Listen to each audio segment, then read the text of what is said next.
Hello viewers, সবাইকে স্বাগত জানাচ্ছি। আজকে আমি ভিডিও চিত্র দান করেছি হযরত সৈয়দ শাহগদি রহমতুল্লাহ আলাইহির মাজার শরীফ। এটি পটিয়ায় অবস্থিত। আসলে পটিয়া দক্ষিণ চট্টগ্রামের একটি ঐতিহ্যবাহী প্রাচীন জনপদ। এখানে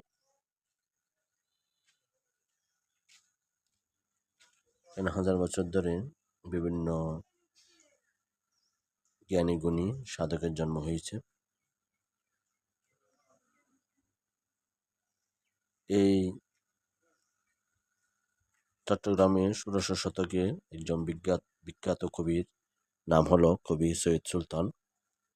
চট্টগ্রামের মহাকবি আলাওলের ন্যায় তার জন্মস্থায়ী ছিল এই পটিয়ায়। এখানে তিনি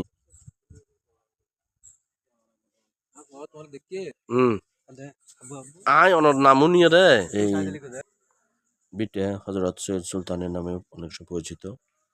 এখানে কবির বংশের অধস্তন চতুর্থ পুরুষ অষ্টাদশ শতকের প্রথম পাদে চট্টগ্রামে বিখ্যাত আলেম দরবেশ হযরত সৈয়দ শাহগদি রহমতুল্লাহ আলাইহির মাজার শরীফটি সুরম্য ব্রিটিশ প্রাচীন পুরাকীর্তির মাধ্যমে নির্মিত হয়।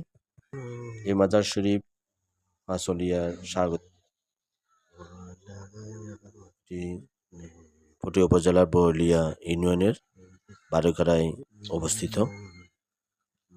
এই মাজার শরীফে প্রতি বৃহস্পতিবার এবং শুক্রবার অনেক ভক্তবৃন্দ মাজার জিয়ারত করার জন্য আসেন।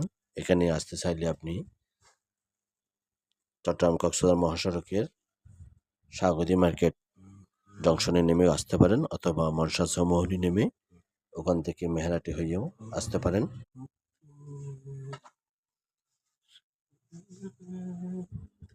আপনারা যারা এই মাজার শরীফ দেখতে চান, আপনারা প্রতি বৃহস্পতিবার এবং শুক্রবার এই মাজার শরীফে আসলে এখানের সৌন্দর্য উপভোগ করতে পারবেন।